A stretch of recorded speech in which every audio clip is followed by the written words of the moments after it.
This is WAAY 31 Law Call.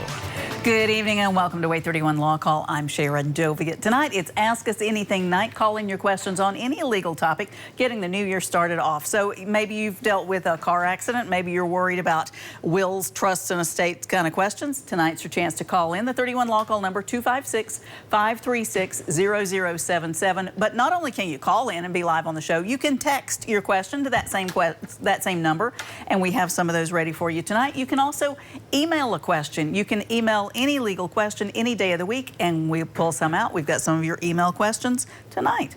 Michael Timberlake's here from Timberlake, League and Brooks. Happy New Year. Yeah, Happy New Year. Here we go. Here we go. Already started.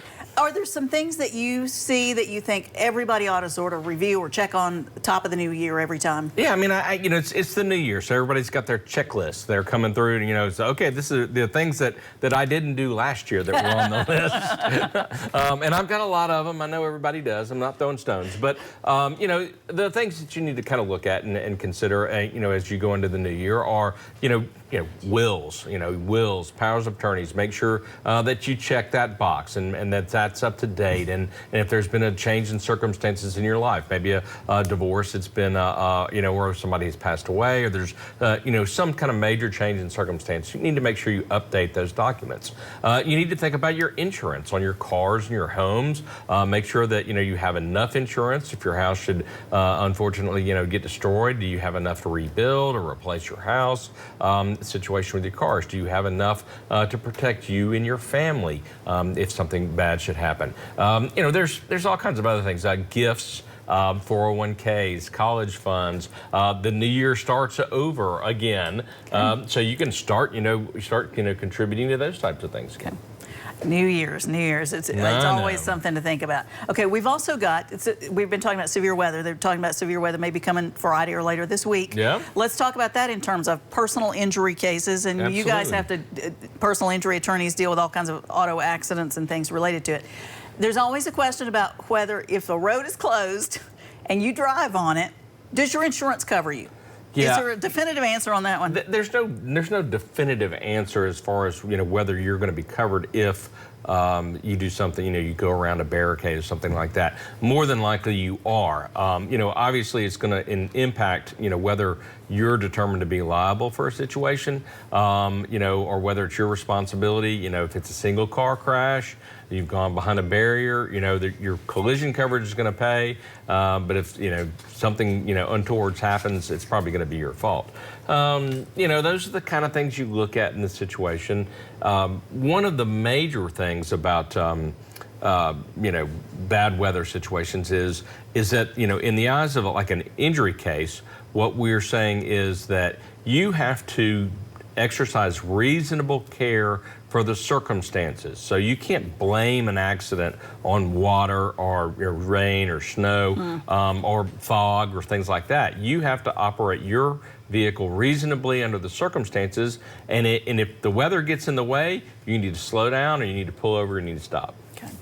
We've got tonight's You Make the Law Call. You Make the Law Call clip. We pulled something off of YouTube. So this is something, we're talking about who's got the right of way. That's pretty important. And in this situation, we've got a transfer truck that's coming through. Here we go. So somebody's coming the other direction. You guys deal with video for a lot of cases these days, right? If you can get a hold of some video, you love it for any kind of injury case. Sure. Can you tell just by looking at that who's at fault? Based on the stop sign, it looks like it's a four-way. So you got a four-way stop, and that truck just blows right through a four-way stop, and it looks pretty clear that it's his fault. I'm sure the driver could be injured, but thankfully it wasn't a broadside, driver's side impact collision that could have been really, really deadly. But, obviously you got a truck driver that's maybe not familiar with the area and just blew through a four-way stop. Is there anything to the other driver, would there be any argument to be made that they had an opportunity to see? Like they had some sight. They could have seen that he missed that. Is there anything that their insurance is not going to cover them because they could have stopped this maybe? More than likely not. I mean, really what you've got is, and the situation is, and specifically in Alabama, you have a right to assume that other drivers are going to follow the rules of the road. So if you pull up to a four-way stop sign and you stop and you look to your left and there's a car coming to stop or coming to that stop sign, and you don't know whether they're going to stop or not, you still have the right to go. Now, if that truck was through the stop sign and closer to impact, then it may be a different story. But it's awfully hard to say. You have a right to assume that other people are going to do the right thing. And if they don't, then they're going to be responsible. I tell my kids, assume everybody's not going to do the right thing. Look both ways before you go through a red light. Look both ways before you go through a stop sign, because most of the time people may not do the right thing. And that's the way to avoid getting hurt. We've got callers waiting. Bob's on the line with a question from Huntsville. Hi, Bob. Thanks for calling. What's your question tonight? Yes, I have a question for him. I'm a elderly gentleman. I'm 75 years old. Good deal. That's the new 50. You're okay, I man. haven't had a driver's license in 15 years. Have not had a driver's license in 15 years? No. Okay. Okay.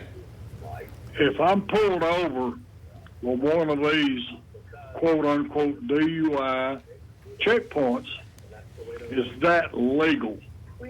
And what's going to happen to me? Well, more than likely, if you're pulled over, and the Supreme Court has said that random checkpoints are legal, then and you can't produce a driver's license, then you're going to be cited for driving without a license. That's typically is a it's not an arrestable offense, so they're going to let you go.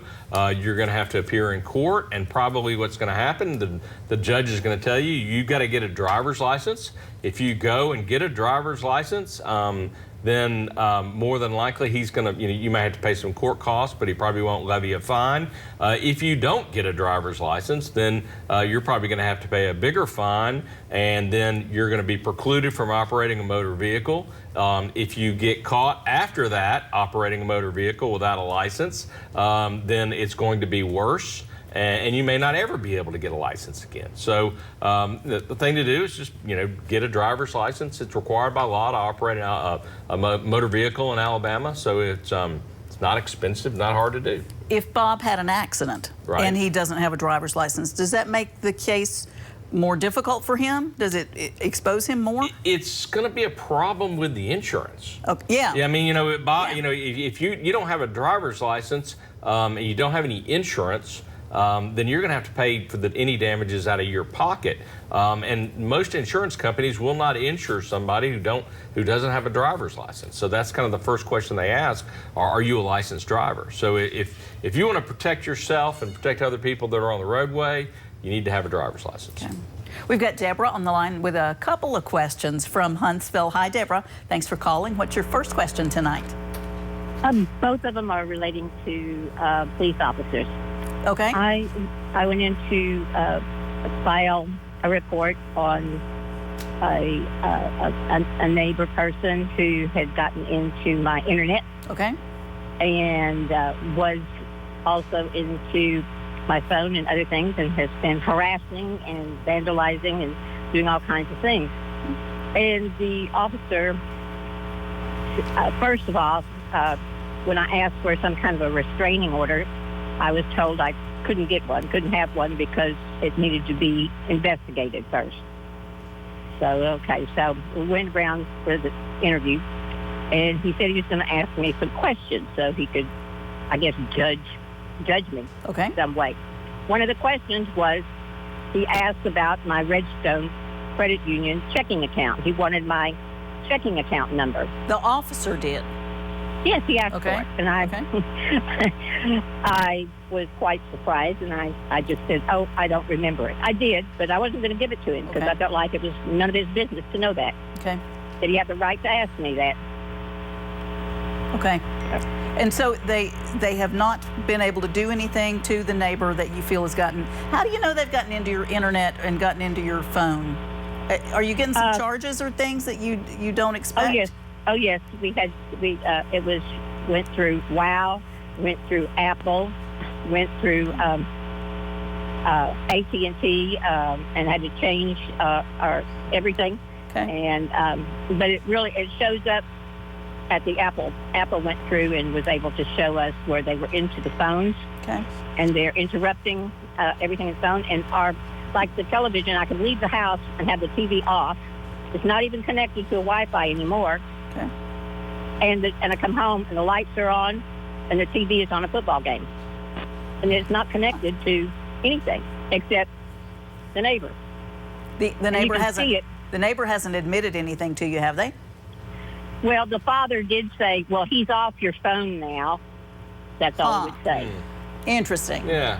I mean, obviously, these devices are supposed to be private, and most of the time they have a password protection and even like two-factor authentication that you can do to try to prohibit anybody who's unauthorized from getting on your devices. So the first place to start is to reset your passwords, reset all your security situations.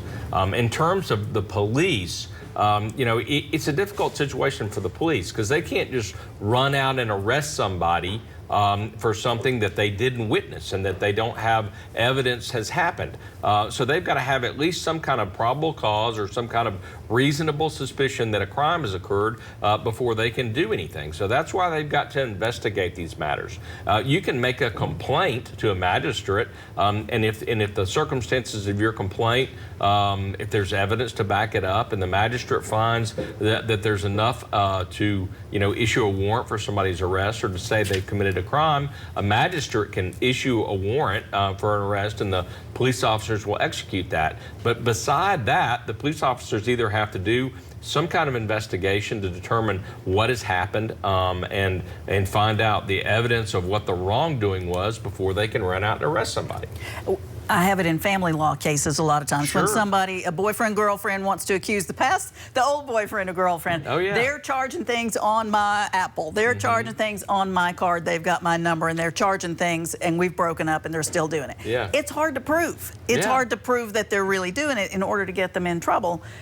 So I understand the difficulty with dealing with the police on that. And they're going to say, well, if it wasn't, change your account, change your passcode, that kind of thing. Yep.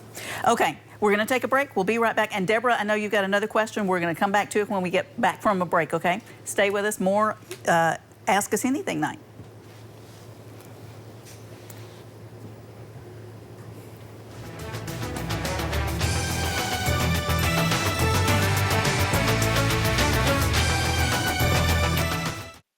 You're watching WAAY 31 Law Call.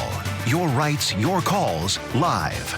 Presented by the Tennessee Valley's award-winning personal injury and wrongful death law firm, Timberlake, League & Brooks. Featuring the knowledge and experience of Attorney Michael Timberlake, Attorney Will League, Attorney Heath Brooks, Attorney William Maservi. And hosted by broadcaster and family law attorney Sharon Doviet. This is WAAY 31 Law Call. Welcome back.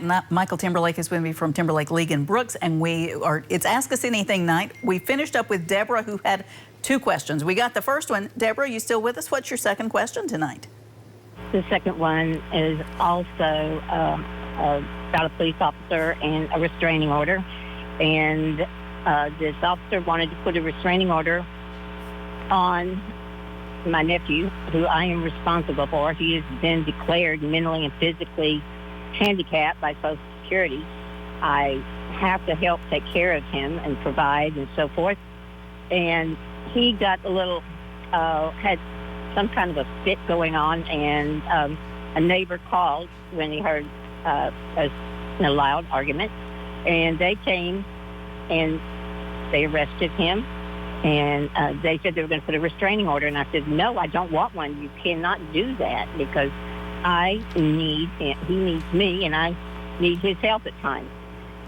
Gotcha. And I did not even know that they did it until, I guess it was in November, and this happened in June. And it was kind of an accidental thing that I found out.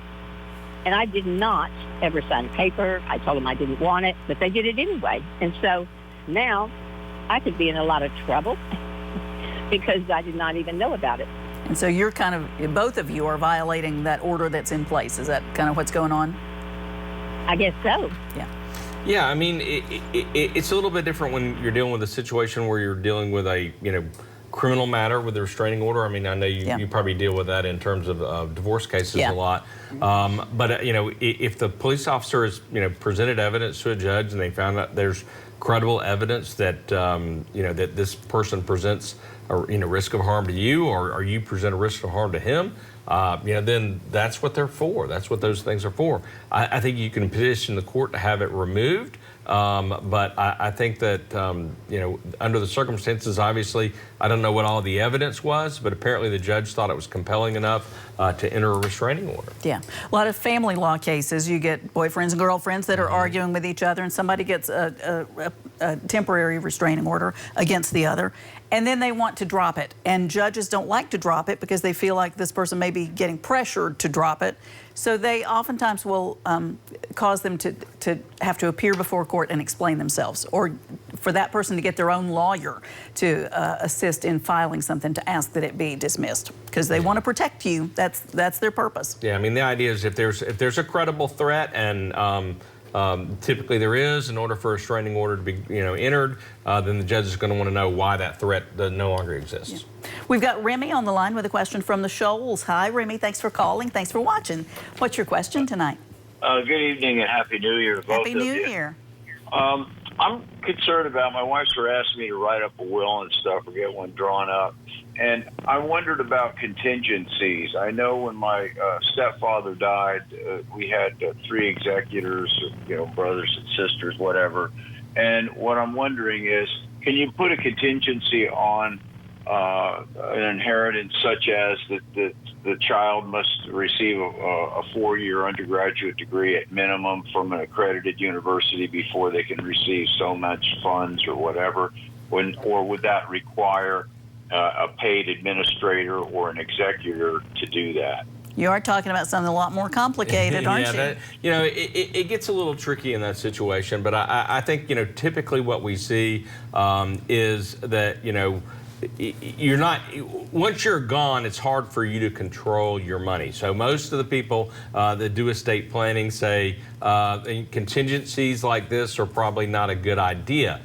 If it's somebody that you think is too young to handle the money, then you can leave the money to somebody that's a trustee. You can place money in trust for them to be distributed, as they grow, as the trustee sees fit, or once they reach a certain age. So you can place some contingencies on it.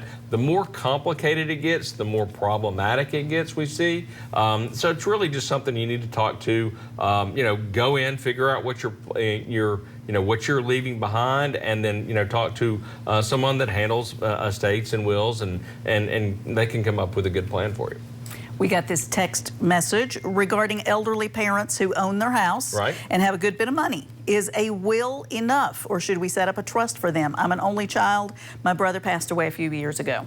I mean, a lot of it, again, is kind of depends on what the circumstances are.